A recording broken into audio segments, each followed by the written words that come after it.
Some seasons makes me want to do more, get outside, start new things, be with people, and others feel like a gentle push to slow down. And I was wondering, which one are you in right now?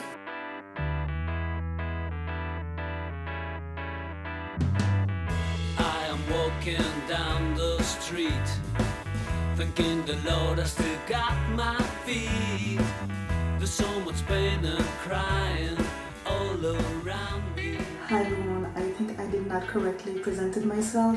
My name is Kim, I am a plant mom, and this video is gonna be a little more lifestyle-ish and discussion-ish video than a typical plant-centered related video. Of course, you are surely gonna see some plants along this video because it is a part of my whole life and I cannot escape it. But yeah, I think I wanted to discuss with you guys a little bit about slowing down, grounding myself, rhythm, seasons, emotional seasons. And in that discussion, I thought it would be great to take you guys with me during my whole weekend, running errands and roaming around the town, doing whatever I have to do. While talking with you guys a little bit. So today is Saturday. I have a good program going on. I am going to see an exhibition in Paris which is called Body and Soul, and I will show you what it's like. But this is an exhibition showing the link between the body and soul, of course, and I thought it would be great to link it to my actual video and with this discussion about emotional seasons, because when I say seasons, I'm not only talking about the actual seasons with winter, spring, summer and everything, but also emotional seasons where the body needs time to rest, whether we are in a slow down season like winter or not. Sometimes your body needs time to rest because the rhythm you have is too much and you start getting burned out and overwhelmed, and your body is telling you, hey, you need to stop, you need to ground yourself, and you need to slow down. And that's mostly what I talk about when I say talking about seasons, because sometimes, like myself right now, we are in a typical joyful season, and still your body needs to rest because you didn't listen to it very much.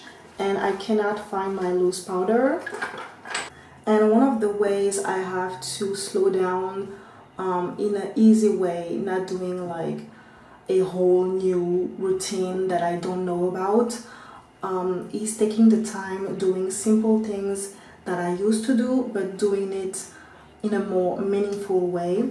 Like this, I'm preparing myself in the morning and doing my skincare routine during the night. Taking more time to do it helps me a lot with slowing down and grounding myself, because I do it with purpose and not in a rush anymore, which I used to do a lot. Like, I have this rhythm of life where I do a lot of things during the day, like most of people, and I do it like almost in a automatic way. It's very mechanic and not like meaningful and with purpose and, you know, with conviction, and I am feeling like lost in the act of doing things, and it is not doing any good for me and for you either when you have this kind of lifestyle and rhythm. So now I am trying to take a little bit more time to, you know, prepare myself, look at myself, see what's going on in this phase. And, sometimes you need to take time to fall in love with yourself again, which I'm not saying I was not in love with myself, but when you are in a rush every second of your life, you do not take the time to appreciate the little things you actually love. And this lifestyle of being in a rush and in a fast-paced rhythm, I can see it on myself, but also on the things I own or on the things I do, like taking care of my plants, like taking care of my apartment. My plants are suffering a lot from this fast-paced rhythm, and I can see it because as you know, as you can see on my videos, I am behind on repotting. I am behind on taking care of pests and everything. And lately we had a bad heat wave in France and in Paris, and it shows on my plants because of course the air is dry and all of these tropical plants do not like very dry air, and along with that the dryness of the air helped the propagation of spidermites. Yes. So last year was trip session and this year is spidermite session. I don't know what to say, just that it was very overwhelming and I lost a lot of plants, and I'm gonna show you in a minute my little graveyard 2025 plant graveyard. But yeah, I lost a lot of plants due to not be fast enough on taking care of the spider mites infestation. I still have some thriving plants, but I am thinking to myself that even in summer it's okay to slow down with yourself and with what you are doing with your life, whether it's taking care of plants, whether it's drawing, writing, I don't know, making things out of your hands, because I figured that the whole purpose of life was defined by yourself, and every people on this earth have a different purpose for themselves, and mine is not being stressed out, okay? Because I get stressed out a lot and I know that it is not how I want to live, and getting burnt out is very easy for me. So this collection, this plant collection that I've built, I have been with this like for at least like a decade now, and I don't care for having a big collection. I just want to have like my favorites, you know, little plants, and taking care of them and having like new leaves once in a while, and yeah, that's it. So it's better to have a lifestyle and of course a plant collection in this case that you can sustain in a long term than trying to be on top of yourself and on top of the world every second of your life, because in a short period of time it won't last, and this rhythm that you build will be very fragile. So if you see yourself as a plant or as a tree, you know that they live within the seasons, the actual seasons, and it's kind of the same with your own spirit and rhythm. When you have to take time to rest, to actually grow. Like we often say that children grows during the night, that trees grows actually during winter and everything, and it's the same with you. You actually grow when you rest and when you slow down and ground yourself, and that's the whole point of this little discussion with me. But yeah, I think I figured this out, and now I am trying to live in a more meaningful way of that information while being present and trying to, you know, build my own little lifestyle and everything. I try to always think about the fact that when I rest, I grow, and not the other way, like when I push myself, I grow. No, it's often in the resting time and in the slowing down that you grow. So much pain and crying all around me, as I'm still walking down the road. All that I do is to sing my song, but I'm so glad that sadness. I used to feel guilty about these changes in my garden, in my routines, even in myself. But now I think that seasons are here to remind us that we are meant to shift. It's very normal to grow, to rest, to start again. Hi guys, we are on a little sunlight session here. I'm gonna enjoy my time and doing my elderberry syrup while enjoying the sun. You have a lot of ways to do fruit syrup. I have actually never done syrup. I know how to make jam. I am a professional at jam. Even though I'm not gonna give you my recipe though, because you know it's a secret. But you have like a few ways to do syrups. I saw on the internet the Korean way. I'm sure a lot of countries and you know cuisines have done this type of syrup before, but it was mostly known as the Korean way. It's the way of making syrup without actually cooking the fruit, because you can make syrup while cooking it, a little bit like jam.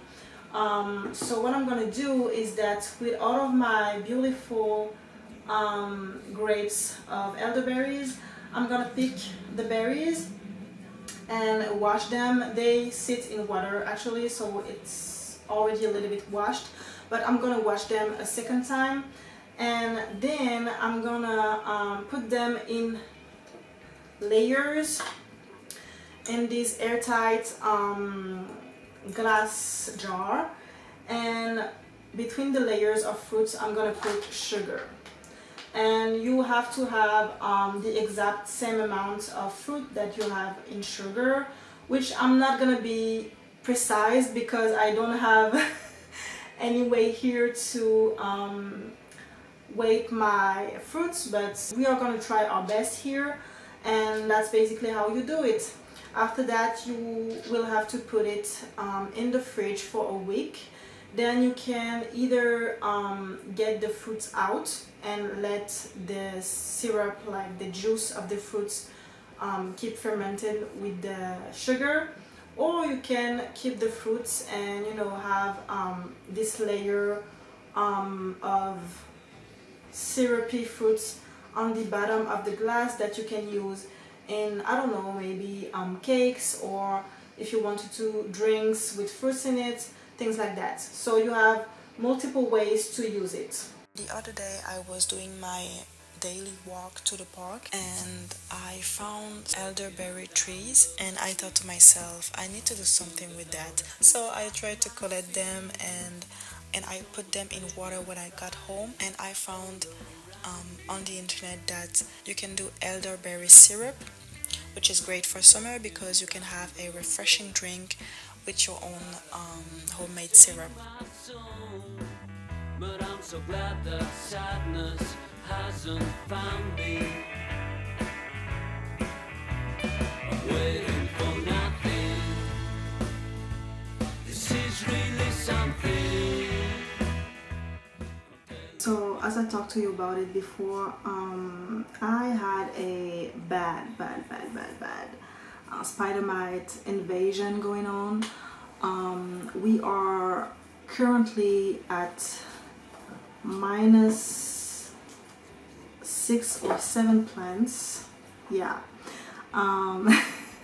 So I thought it would be great. I don't know if it's great, but I thought it would be like useful for my whole journey and experience and recorded experience, that I do a little graveyard situation where I basically show you my little 2025 graveyard so far, because we are only in August and we have another 5 months going on. So for now, this is gonna be my graveyard situation, and I hope that I won't lose any more plants because it's already too much. First of all,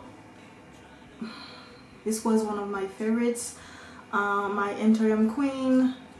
Yeah, nothing is left. Here is an example of no life going on, like there is no life anymore in this plant. So yeah, spider mites and poor humidity in the air, which I couldn't do much about because it was really hot in Paris. We had a very violent heat wave, and yeah, air too dry and spider mites are the killer. Another Anthurium, this was my silver blush Anthurium. I'm kind of shocked about her because she was one of my most thriving plants. She was always pushing out leaves, and as you can see here, there was like a few leaves going on, but yeah, she started declining really fast, and I wasn't quick enough to save it. Yeah, I have no more to say. I'm really sad about her, but I guess I could find another one at the plant shop quite easily. So continuing on the Anthurium session, this was my baby Anthurium veitchii, which honestly I just knew because she never got beyond the baby phase, and she always like pushed out a few leaves here and there, but still baby leaves, you know. So she was not going to be a teenager soon. And yeah, spider mites were the killer too. I don't know what to say. I'm really sad because I want a veitchii. Like all of this happening is telling me that I shall not have anthuriums, and still I want a veitchii and I want a queen. What am I gonna do? Am I gonna still like try one more time just for the, you know, for the sake of it, and just because I want a veitchii and a anthurium queen? I don't know, because they are quite expensive, and you know, so yeah, losing that much money and that much time and effort, and just losing loved plants is already devastating. Am I gonna try to do it like one more time? I don't know. Honestly, I don't know if I'm gonna be able to consider having any more anthuriums.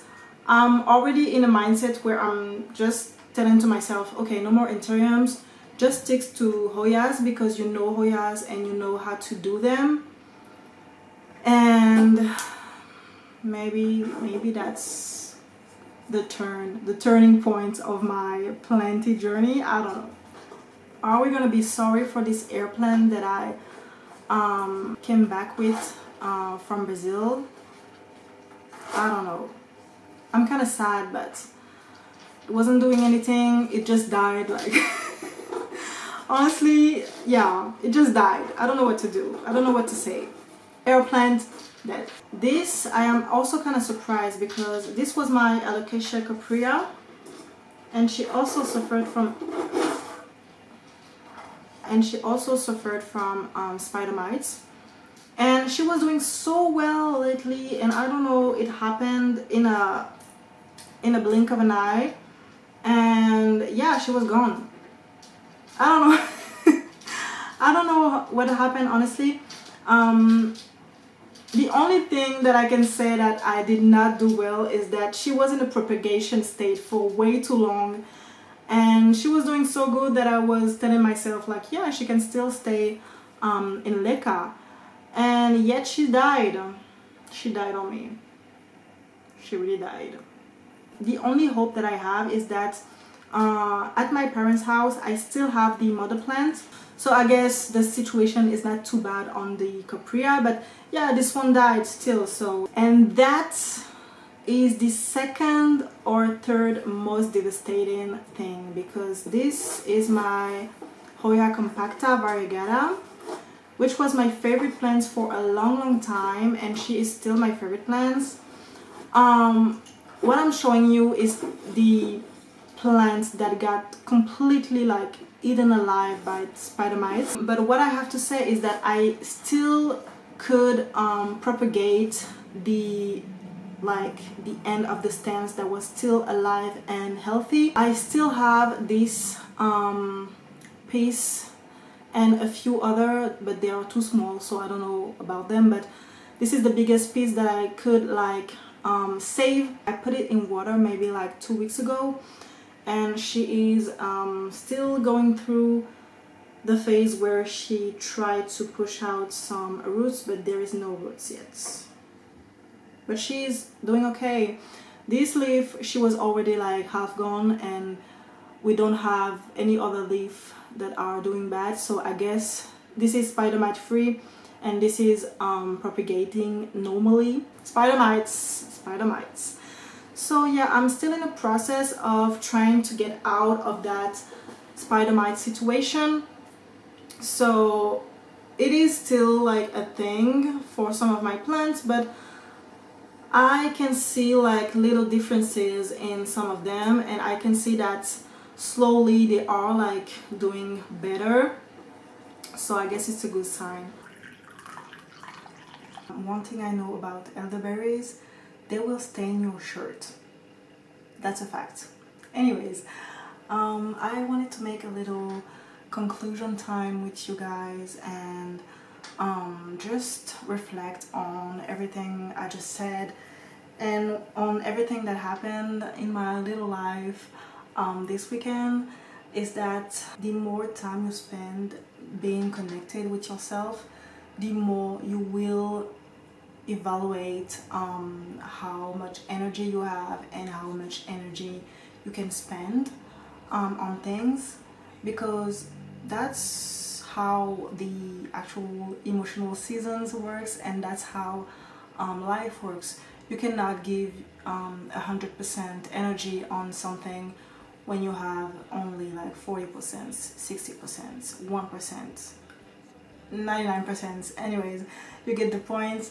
So this whole slowing down, grounding myself, taking time for myself, and taking time doing things I like, and precisely taking time to enjoy the things that I like, all of these things are a way for me to reconnect with what I need, what I have, and what I can give. And this whole circle is my actual season cycle, I guess. And that's how I view my emotional seasons, and that's how I can evaluate whether or not I'm in a slowly season like typical winter, or if I am in a spring season like typical prime time for me. So that's why I wanted to make this little video, and I surely recommend you doing the same thing. And I hope that you can write under the comments your own experience with slowing down, and how you ground yourself more, and how you reconnect with yourself. Is it with sport? Is it with creative activity? Is it with spending time with friends? Is it with spending time alone? Any activity that you like to do and enjoy for grounding yourself a little bit more, and you know, recharge your energy and evaluate what you can give to others and to yourself. I hope you enjoy this type of video. I really like doing a little bit more storytelling type of video instead of a sit down, you know, talking and never like doing anything else. I prefer, you know, having a little bit mismatch of anything that has been going on, and I think I will do some things like this more, and some, you know, discussions. I like to discuss a lot. I like to talk a lot. I think I talk too much, but yeah. I like doing this. So if you liked it, please share, like, and subscribe this video. It will help me a lot, and I guess I will see you in my next one. Bye.